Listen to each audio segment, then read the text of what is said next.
Hi, everybody. I'm really, really happy because I had this great opportunity to have somebody talking about the future and about exploration before me. I consider myself really to be exploring what the human capacity is and what we can do and how we can make a positive difference. Talking about the gaps today, it's really about crossing the borders between the one, the we, and the positive difference we can all make. This is really my subject. And today I will be telling you a story about passion. I'm an extremely passionate connector. If I want it or not, I do it. So my brain, if you tell me something, my brain starts, where does this person belong to and how we can connect that. I realize in the meantime, I do not react to numbers. I do not react to names. I react to feelings. I react to personality and the ideas these people have. This is what I do, and when they inspire me, I immediately have connections all around the world how to do that. I still, very often, I'm asked, what do I do for a living? And it's very difficult to explain. I started my own business 5 years ago. In 2005, I started Brainswork, brains working together for a better future. It is a consulting company. We are a business developer. We do a lot of work for startups. But it's still not really a classical consulting company. We are not a classical promotional company, and we are not a graphic designer, so we do a lot of things. How do you explain something that is not in the box? People need boxes so I can explain what we do. So I need to say, we are this, this, this, and that, and it's very, very difficult. So I've been for years considered a bit a freak, the person that looks too far in the future, is far advanced in her time. And finally, I realized very shortly that in this fall, I really had the deepest point in my business, really had a hard time in my business. And it was a situation where it's die or fly. And Brainswork flies. We have made it, with connecting to other people, with connecting worldwide, to really, from a very small business, from 2 people, to build up a business with 132 partners worldwide. That means that basically, through the network connections and the structure we have, we can connect about 600 to 700 people at a glance, should we need that. Of course, we don't have such a kind of a job, but still, it is a possibility that we have.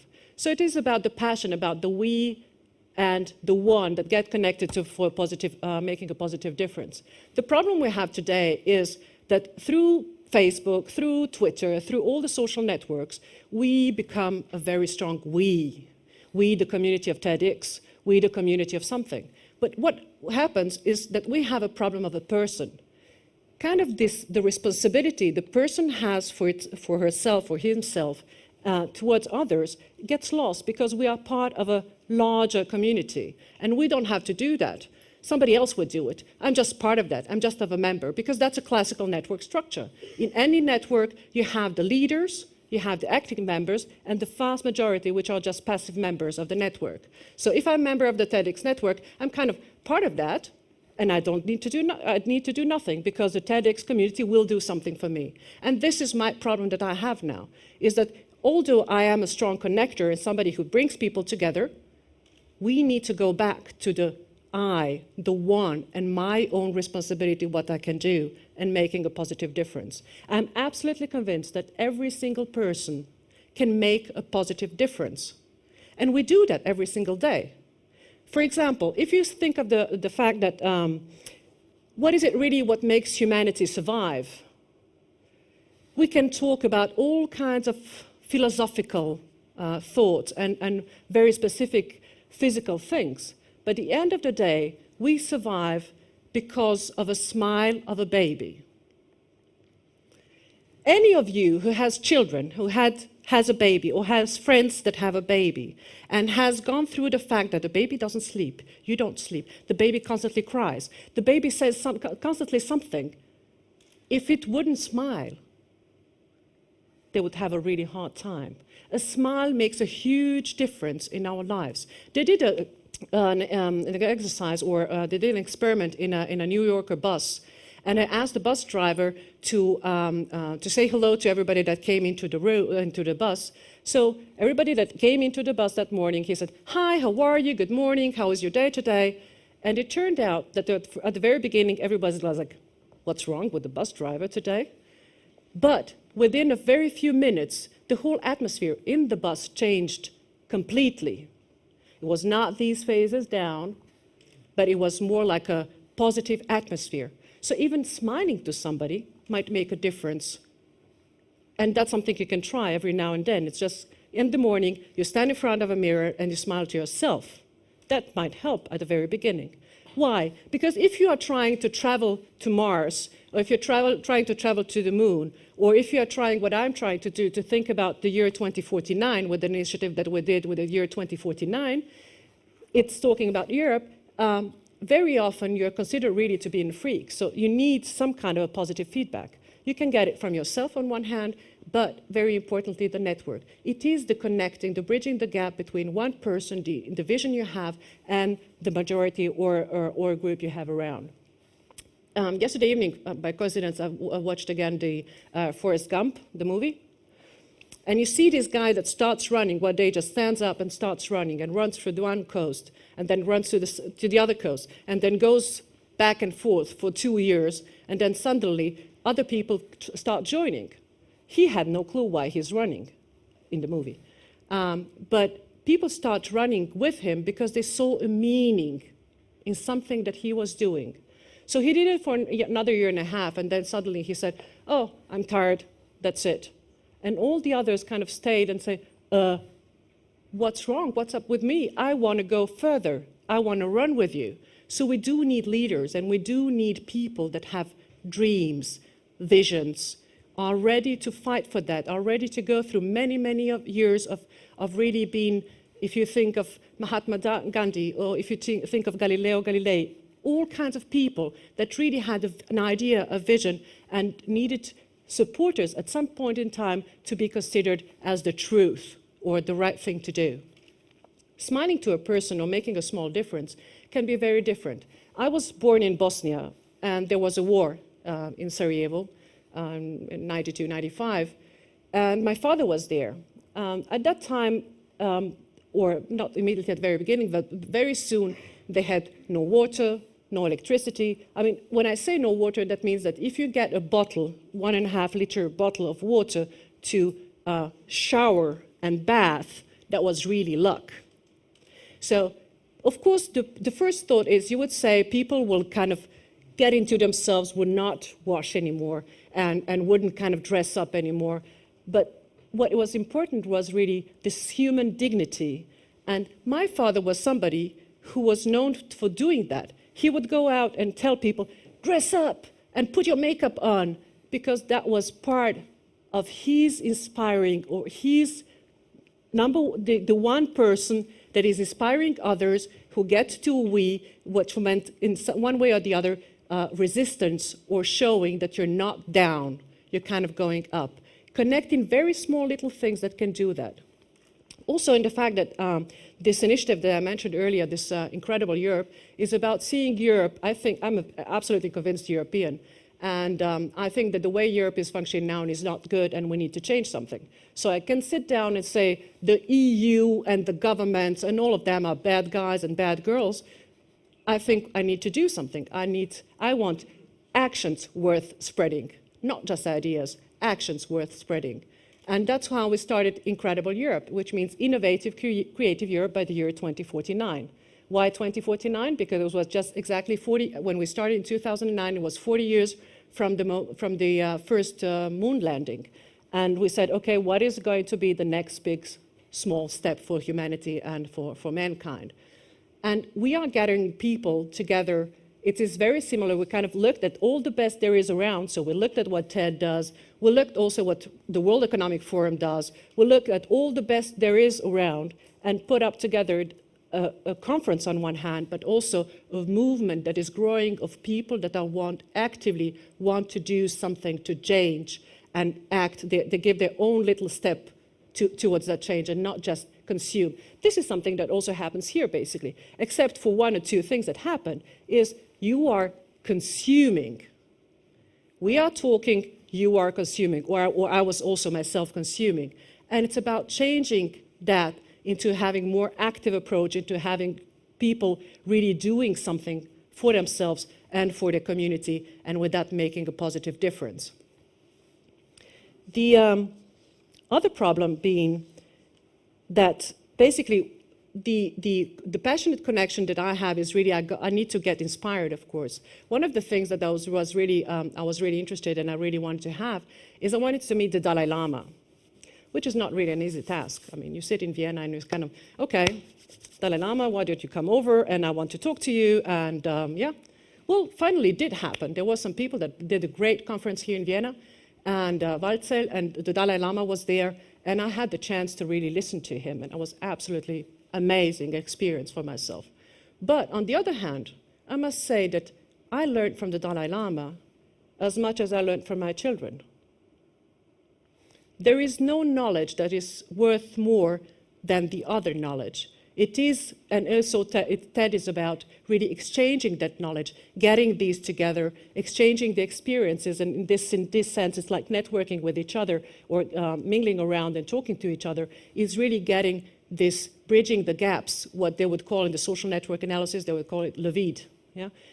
It's gapping that, and as a brokerage, gapping the bridge, or bridging the gap, and getting the people together, getting that knowledge together, and putting it together in another sense. Wonderful thing, a concert a few days ago I went to, there was this guy playing on his Stradivari, and he had a rock band and an orchestra with him at the same time. Amazing experience, something that is not usual, that is not normal, but it works greatly. It's just amazing how you can match things together that did not match earlier, and now are just part of our normal life. The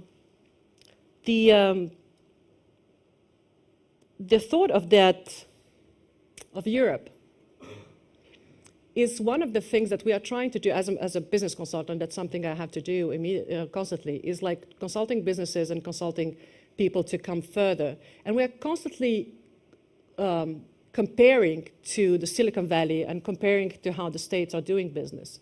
And I think that we have something more than here in Europe. I think we have an enormous creative and innovative potential, but we are not using it the right way. We're kind of trying to copy something that is not our way of doing stuff. And small is beautiful. Europe is based, 90% of the European businesses are small businesses. So what's wrong with that? Why can't we kind of have a network structure so that we have the strength, but still can live and innovate and be creative, be more flexible, be faster than large corporations that are around? This is something that is really an enormous power. I mean, just think of that. If you look at the Oscars night, yeah? Who is the real winner at Oscars every year? European fashion. What do they wear? Yeah. If you think at the last World Football, how is it called? World Football Championship, who were the 3 teams that won? Come on, somebody? Oh. European teams, you're saying? Was that a European championship or a worldwide championship? Huh? The thought is just we don't think that way. We always think it's Germany, it's Spain, it's another country. But imagine we would all the statistics put it and say, this is Europe. How strong would that be? It's there. We don't need to invent it. We could, if we would want to, just change the way we think about it. We always think it's something that is kind of imposed onto us, but it's just there, this diversity. It is just fantastic. The diversity we have, you just travel 20 minutes, an hour in another country, another culture, another language. Europe is 700 million people who speak more than 50 languages, and we should be one single global player. We definitely need to change the way we think about that. An enormous power that is behind that.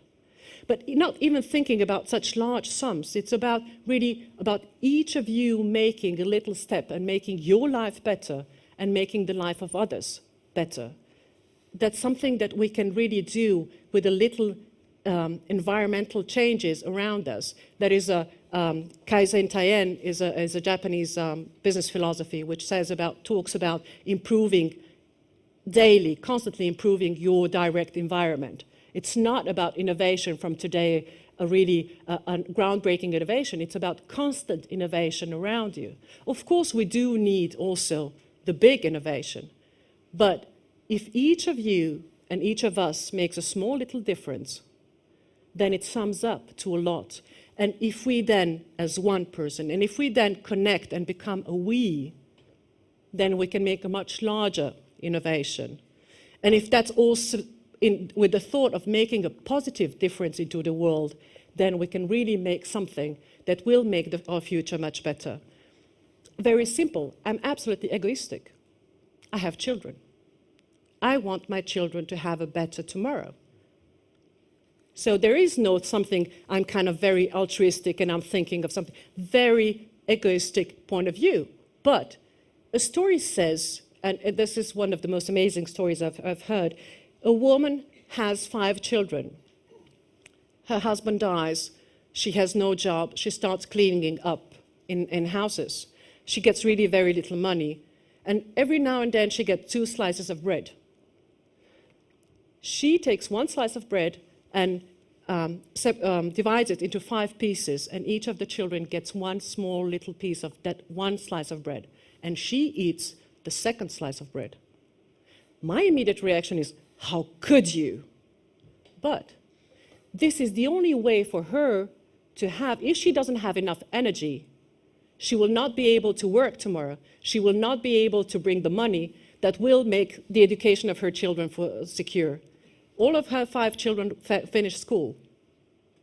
It's a philosophy of taking care of yourself as also to be taking care of the others. It doesn't, both are needed to really have a better influence. Both are needed to make a positive difference. So take care of yourself. This is something that we very often now, there's a whole trend of NGOs and young people kind of doing a lot of stuff as non-profits, and where you need to also make some money and make your living. So take care of your living. Do make a positive difference. It doesn't exclude each other, but just you need to have both of those things. And it's really, if you just think of it, I mean, who of you would have a problem to really smile at another person and kind of make them feel better? We always have our days. So we just need somebody to push up our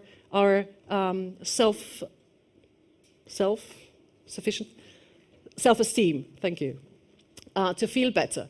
But then we can be more creative, innovative, whatever you do. So it's really about bridging the gaps between the one and the we and making a positive difference at the end of the day. If I were to ask you, I would like all of you who think you can make a positive difference to stand up.